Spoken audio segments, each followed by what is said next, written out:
Welcome back for another video. Fresh off the back of the weekend's action, let's break down all the key takeaways along with my transfer plans and thoughts for Gameweek 13. So let's start with the Arsenal game. Arsenal 3, Nottingham Forest 0. Arsenal's streak of failing to keep a clean sheet comes to an end, and they did it in style. Forest didn't register a single shot on target all game. Wright had very little to do. There was a moment in the second half where Jota had a shot that looked like it might have given Wright some serious trouble, but it hit Wood square in the face. Wood was actually benched for this one, but I am fully expecting him back in the starting 11 for the Ipswich game. So as far as Arsenal, Arteta made a few changes for this one. It was the back four we expected. It was Calafiori left back, Timber right back, with White sideline for months now. Timber actually did score, but it was marginally offside in the build-up.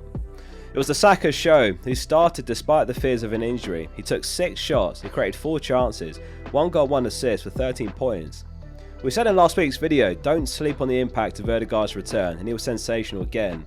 He leads the press when he plays, he consistently creates chances, he sets the tempo of the team. He occupies those half spaces near Saka as well. So Saka's one player in particular that's going to benefit from his return. 6 and 7 pointers for Ødegaard in his return from injury. If you don't buy Saka now, then strongly consider Gameweek 16 for that run of Everton home, Palace away, Ipswich home, Brentford away. Aston Villa 2, Crystal Palace 2, a game packed with drama. Both Onana and Constant missed out of injury, which was evident. Palace took 13 shots, they had 4 big chances. Sarr had a great game as well, 1 goal, 1 assist for him, but I don't think he's someone that any of us are going to turn to in our FPL teams for 5.7 mil and some mixed fixtures. Watkins was on the score sheet, his goal the equalising goal, and then about 10 minutes later, Villa won a penalty which Tielemans took, and it was a brilliant save from Henderson to deny Villa taking the lead. And then to add salt in the wound, Palace broke on a lethal counter straight away led by Sarr, sprinting down the right wing, and they went 2-1 up off the back of that.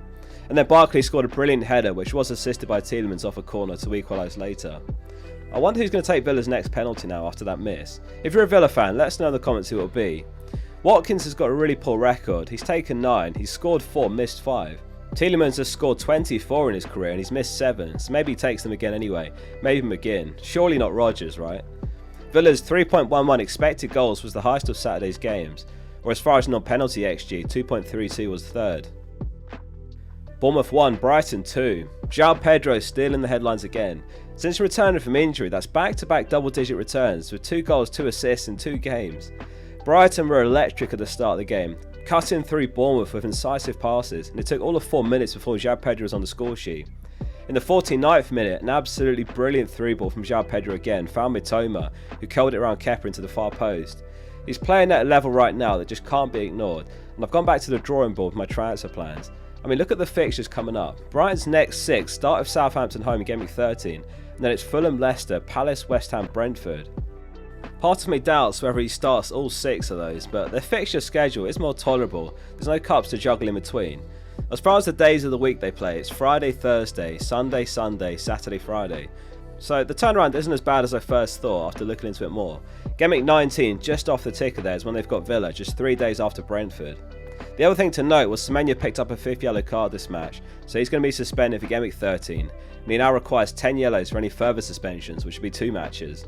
The Brighton defence is very appealing as well with those upcoming games, Estupiñán and Van Hecke like, and Dunk if he's back next game week.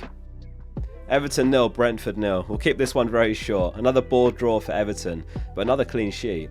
Pickford moves up as the second top scoring keeper, tied on 52 points with Sells.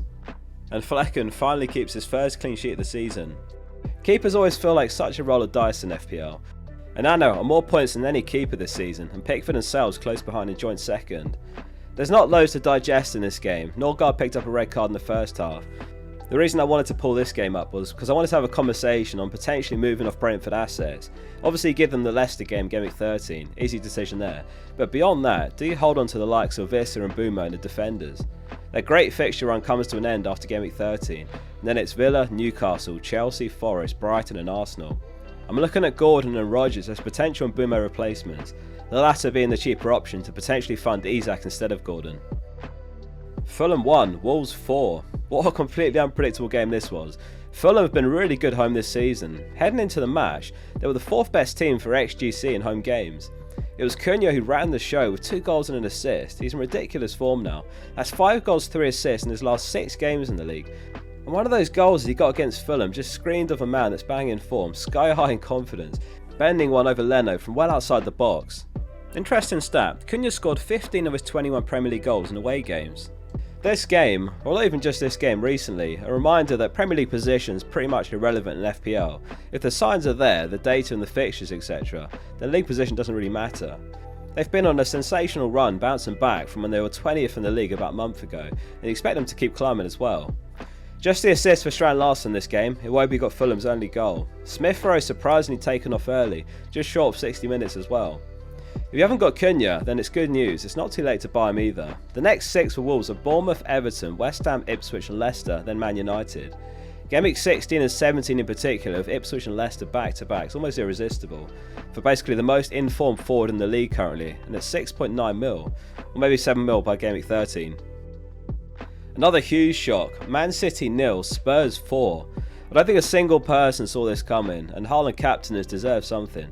He had 7 shots, all in the box, 2 big chances. My read of this game was that City would be able to exploit the lack of both Van de Ven and Romero, and I got that one completely wrong. Since Gameweek 6, there's 83 players that are on more points than Haaland. The likes of Caicedo and Ndiaye are just ahead of him. 5 losses on the bounce for City as well in all competitions. That's a first for Pep. Man City are the first reigning top flight champions to lose 5 games in a row in all competitions since Chelsea in 1956. Maddison got a brace, Porro and Johnson got the other goals as well. In fact, I got that one wrong as well. I started Lewis over Porro. I think this game just completely blew away everyone's expectations, honestly. Lewis didn't have a great game as well. Not that anyone really did for City, but as a popular FPL pick, it could be time to move him on. Well played Spurs though, what a result. Spurs, I mean, they're so unpredictably random, I have to say. Losing to Ipswich home before the break, battering Villa 4-1 earlier on, drawing with Leicester back in Gameweek 1, beating City away 4-0 with a clean sheet most recently. They'd be third if only they'd beaten Ipswich. A swingy game week for captaincy if he went for Palmer or Haaland, as Salah went on to unsurprisingly haul against Southampton with 2 goals. He got booking for taking his shirt off to celebrate the second, but it's a 14-pointer, or 28 if you captain him. 8 double-digit returns in 12 games. That's only one fewer than he produced in the entirety of last season. His second best ever start to a season as well after 12 game weeks, that is 8 years at Liverpool. 121 points, or basically 10 points per game. He's now 37 points ahead of Haaland as well, so I expect many that will have Haaland and not Salah are going to make that switch. Though of course they play each other at Anfield in Gameweek 13. Diblin really impressed me as well in terms of Southampton. He won a penalty which Armstrong took. It was met by a Kelleher's save and Armstrong scored the follow-up, so no Dibbling assist given. Trent didn't make the squad as we suspected. Bradley came in at right back. Amorim's first game in charge of Man United ended in a 1-1 draw. He lined up with a back 3 as we expected. It was Dalot at left wing back and Ahmad in right wing back. Though I expect this could change depending on his available players. There was no Martinez who was out with a back injury, so Mazraoui played in the back 3 as well, with De Ligt and Evans.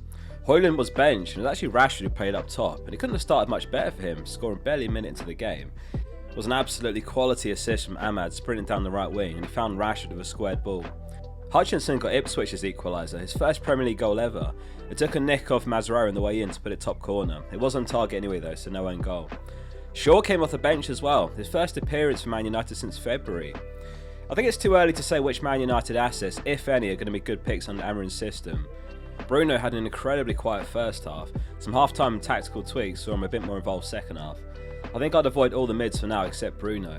Though even then, to be honest, I'd much rather wait till Gameweek 17, once Arsenal, Forest and Man City out of the way, and we'll also have a better idea who could be solid options then. Xerxes and Højlund both came on in the second half together, which did reduce Bruno to a deeper role at times. So, an early look at my Gameweek 13 team selection. I'm lined up with Raya in goal, Vardiel, Gabriel and Pedro Porro in defence. In midfield, Mbeumo, Salah, Saka and Palmer, and up front, Strand Larsen, Wood and Cunha. So Semenyo's booking has sort of saved me a benching headache, to be honest. It might have been Strand Larsen that would have missed out. So my initial thoughts when I looked at my team. By the way, does anyone else set their team for next game as soon as the game updates, or was it just me? When I looked at my team at the time, Lewis to a Brighton defender felt right. I've lost confidence in Lewis as an FPL pick and the City defence in general. However, I've got exact money to sell Strand Larsen for João Pedro, which is very tempting when he's home to Southampton and in unreal form right now. So which does better basically, Vardiel and João Pedro, or a Brighton defender like Van Heck or Dunk and Strand Larsen? If I buy the Brighton defender, then I bench Vardiel. Southampton are clearly a team to target. It worked with Salah captaincy. There's every chance João Pedro gets something in such a strong fixture, plus he's got the penalty duties. So to get to the point, my current plan is to sell Strand Larsen for João Pedro. I've got exact money for this as I say, so I'm going to keep an eye on price changes, I may need to move early during the week. I'm just hoping he doesn't rise too fast. Just to remind you, Man City, Arsenal, Villa, Liverpool, Chelsea, Man United and Spurs all playing European games before Gameweek 13. Let us know in the comments how you're getting on and what your transfer plans are. And if you enjoyed the video, drop it a like and make sure you're subscribing. There's lots of great FPL content to come before the next deadline. See you soon for the next one.